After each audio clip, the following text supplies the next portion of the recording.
요즘 AI 업계를 보면요. 다들 세상에서 가장 빠르고 똑똑한 엔진을 만드는 경주에만 몰두하는 것 같아요. 네, 맞아요. 더 뛰어난 LLM, 더 강력한 알고리즘 뭐 이런 것들이요. 그렇죠.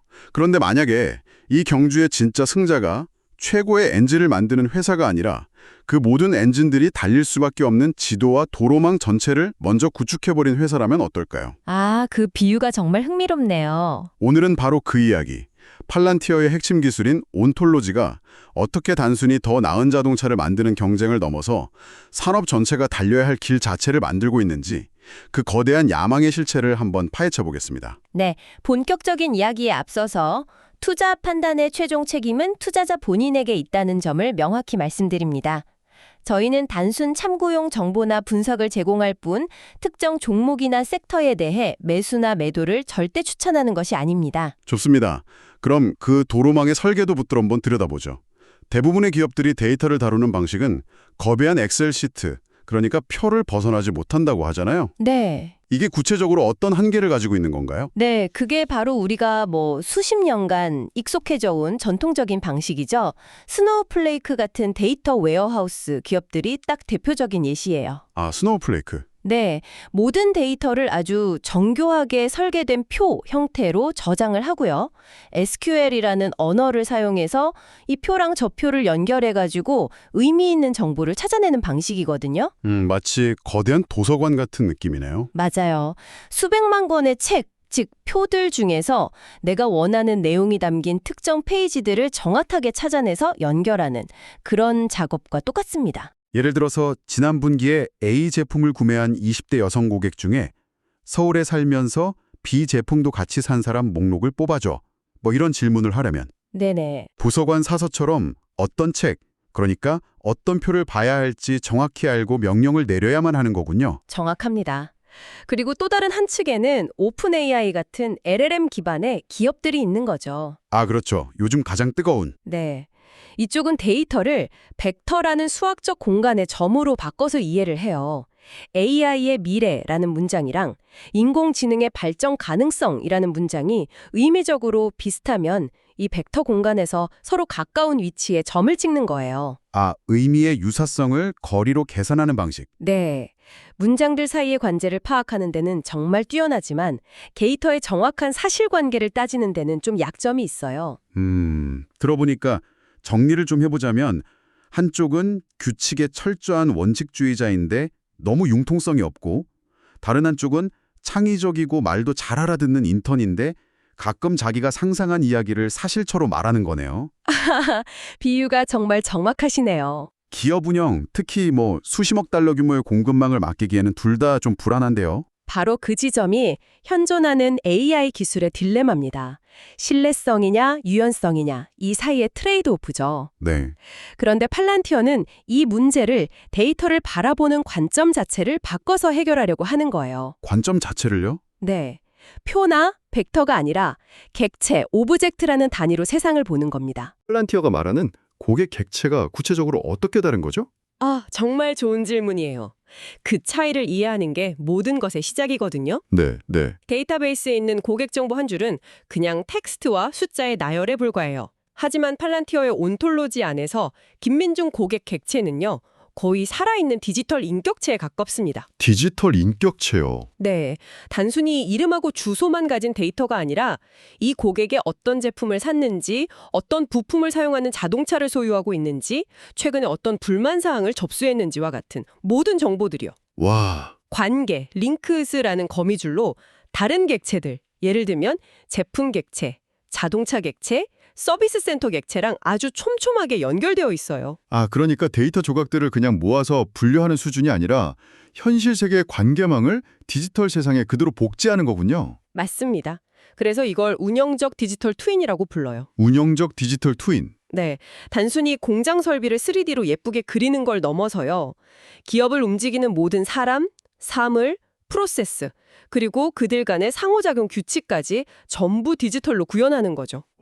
그리고 가장 중요한 건 이 객체들이 스스로 뭘 할 수 있는지, 즉 행동, 액션순을 정의한다는 점이에요. 행동까지요? 네, 예를 들어 재고 부족 상태가 된 부품 객체는 단순히 경고등만 켜는 게 아니에요. 그럼 뭘 하죠? 신규 주문 생성이라는 행동을 스스로 실행할 수 있는 능력을 갖게 되는 겁니다. 데이터가 비즈니스 규칙을 품게 되는 거죠. 와, 이제 좀 감이 오네요. 이건 단순한 데이터베이스가 아니라 내 비즈니스가 어떻게 돌아가는지 스스로 이해하는 디지털 두뇌를 만드는 작업에 가깝군요. 맞습니다. 이게 바로 처음에 말씀하셨던 그 도로망의 기본 설계 철학이군요. 길과 목적지뿐만 아니라 교통법규까지 내장된 지도 말이에요. 완벽한 비유입니다. 바로 그 지도가 있기 때문에 모든 것이 달라지기 시작하는 거예요. 알겠습니다. 그럼 이제 그 똑똑해진 지도를 가지고 뭘 할 수 있는지 궁금해지네요. 제가 본 대부분의 AI 플랫폼들은 결국엔 멋진 대시보드를 보여주는 데 그치더라고요. 그렇죠. 3개월 뒤 수요 예측이 이러니 참고하세요. 맞아요. 딱 거기까지. 그렇게 알려주면 그다음부터는 결국 사람이 직접 회의하고 이메일 보내고 다른 시스템에 접속해서 주문 넣고 분석과 실행 사이에 거대한 벽이 있잖아요. 그게 바로 수동적 AI, 패시브 AI의 명확한 한계죠. 아무리 뛰어난 통찰력을 제공해도 그게 모니터 안에 갇혀 있으면 사실상 무용지물이 될 수 있어요. 네네. 정보를 얻은 담당자가 실제 조치를 취하기 위해서 별도의 ERP나 생산 관리 시스템에 접속하는 그 순간 시간 지연이 발생하고 정보의 왜곡이 일어날 수 있죠. 소위 골든타임을 놓치는 겁니다. 팔란티어는 이 벽을 운동성을 가진 AI, 키네틱 AI라는 개념으로 허문다고 들었어요.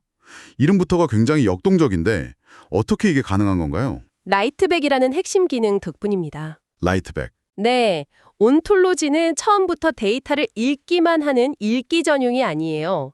다시 현장 시스템에 명령을 내려서 쓸 수 있도록, 즉 쓰기가 가능하도록 설계되었어요. 아, 쓰는 것까지? 네. 가령 AI가 여러 데이터를 분석해서 A 항구의 파업 때문에 C 공장으로 가는 부품 공급에 차질이 예상됩니다. 즉시 B 항구를 통해 운송 경로를 변경하는 것이 최적입니다. 라는 제안을 했다고 해보죠. 기존 방식이라면 상상만 해도 머리가 아프네요. 공급망 관리자가 그 보고서를 보고 운송팀에 전화해서 상황 설명하고 운송팀은 또 파트너사에 연락해서 배편 바꾸고. 네, 맞아요. 내부 시스템에 들어가서 경로 정보를 수동으로 수정해야 하고요. 정말 복잡한 과정이 펼쳐지겠네요. 그렇죠. 하지만 온톨로지 기반 플랫폼에서는 그 모든 과정이 버튼 하나로 끝납니다. 버튼 하나로요? 네. 관리자는 AI가 제안한 새로운 경로, 예상 비용, 도착 시간 같은 모든 시뮬레이션 결과를 화면에서 확인하고 그저 승인 버튼 하나만 누르는 거예요. 그 승인 버튼이 그냥 알림을 끄는 게 아니란 말씀이시죠? 전혀요. 그 클릭 한 번이 ERP 시스템의 운송 계획을 실제로 업데이트하고요. 생산 라인에는 변경된 부품 도착 예정 시간을 즉시 반영하고 관련 공급사 시스템에는 수정된 운송 정보를 자동으로 전송하는 이 모든 작업을 일괄적으로 실행시켜요. 와, 분석이 곧 실행이 되는 거네요? 맞습니다. 폐쇄 루프가 완성되는 순간이죠. 데이터 통합부터 분석, 의사결정, 그리고 실제 시스템 반영까지의 전 과정이 하나의 플랫폼 안에서 끊김없이 돌아가는 겁니다. 분석과 실행 사이의 시차를 거의 0으로 만드는 것. 네, 그게 바로 운동성을 가진 AI의 본질입니다. 이건 정말 게임의 규칙을 바꾸는 이야기네요. AI가 단순한 조언자를 넘어서 실제 행동하는 오퍼레이터가 되는 거니까요. 그렇죠. 그런데 이 라이트백이라는 막강한 권한을 생각하니까 갑자기 등골이 좀 서늘해지는데요. 하하하. 어떤 점에서요? 우리 처음에 이야기했던 그 믿을 수 없는 인터넷에 회사 운영의 키를 맡기는 셈이잖아요. LLM은 환각, 그러니까 거짓말을 하는 문제가 있는데 이걸 어떻게 믿고 승인 버튼을 누를 수 있는 거죠? 바로 그 지점이 우리가 처음 던졌던 핵심 퍼즐로 돌아가게 만들죠. 어떻게 신뢰할 수 없는 AI 엔진으로 신뢰성이 생경인 기업을 운영하게 만들 것인가. 네, 정말 궁금해요. 많은 기업들이 RAG, 즉 검색 증강 생성 기술로 이 문제를 풀려고 해요. LLM이 답변할 때 회사 내부 문서 같은 지정된 자료만 참고하게 해서 환각을 줄이는 방식이죠. 하지만 그것도 완벽하진 않잖아요. 여전히 숫자를 잘못 읽거나 문맥에 없는 내용을 지어낼 수도 있으니까요. 참고 자료를 열심히 읽긴 하지만 여전히 상상력이 풍부한 인턴인 셈이죠. 맞습니다. 그래서 팔란티어는 RAG가 아닌 OAG, 온톨로지 증강 생성, 온톨로지 어그멘티드 제너레이션이라는 완전히 다른 접근법을 취합니다. OAG. 네. 알파벳 하나 차이지만 그 철학은 정말 하늘과 땅 차이입니다. 잠깐만요. OAG, 온톨로지 증강 생성. 이름만 들어서는 LLM의 창의성을 억지로 제한해서 그냥 온톨로지 안에 있는 데이터만 읽게 만드는 세상에서 가장 비싼 검색 엔진을 만드는 것처럼 들리는데요. 가장 장확한 질문이에요.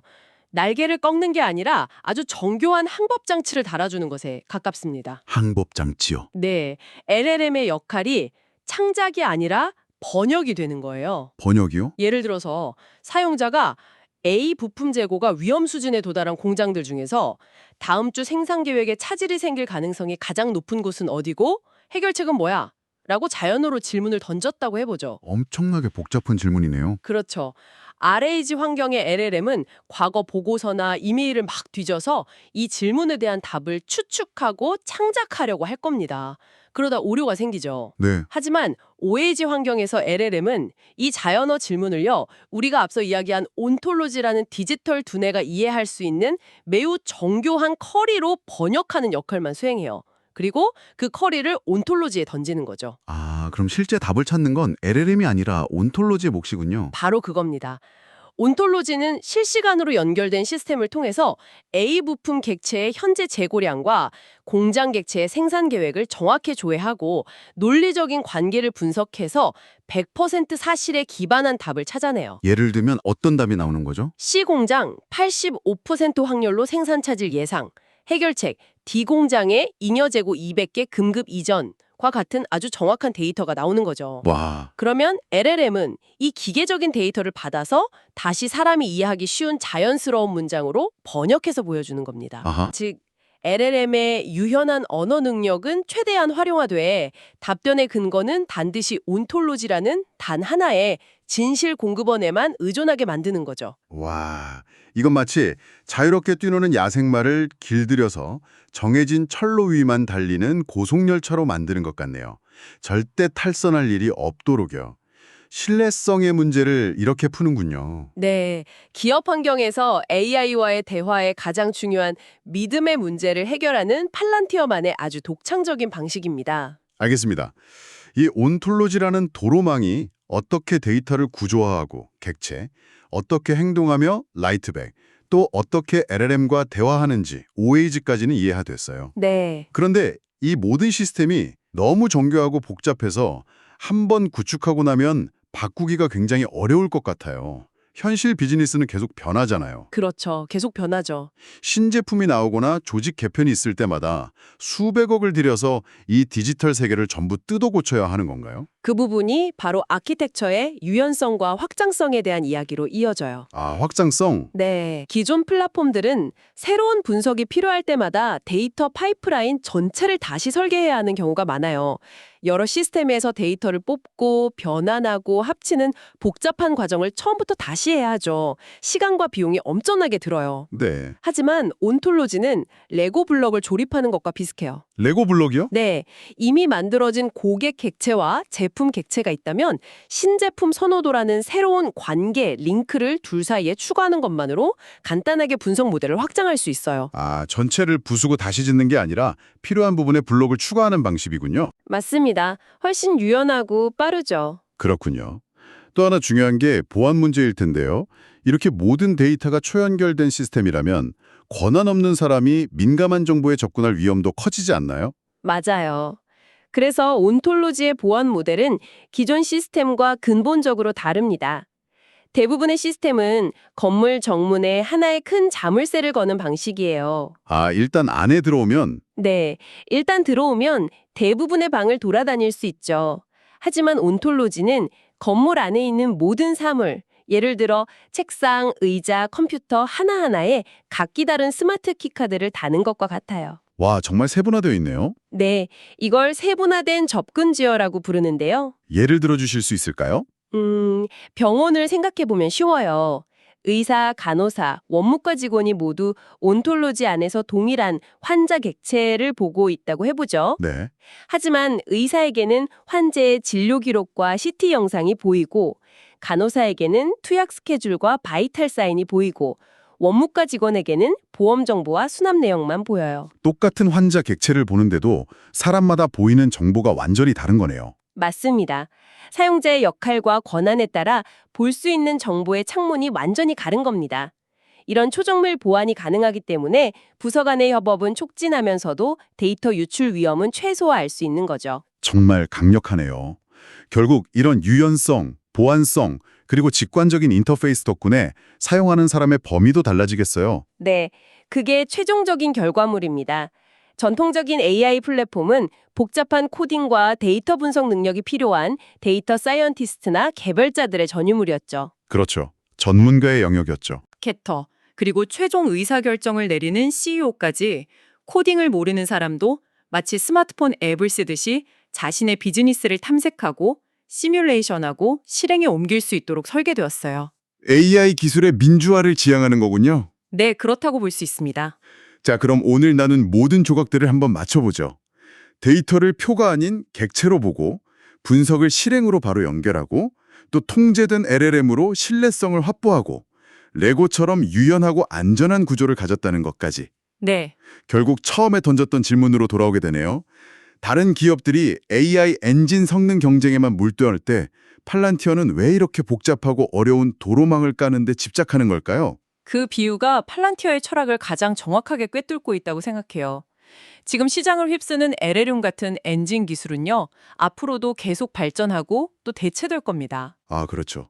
몇 년 전 최고의 엔진이 지금은 구형이 되는 것처럼요. 맞습니다. 팔란티어는 그 엔진 자체를 만드는 경쟁에는 직접 뛰어들지 않아요.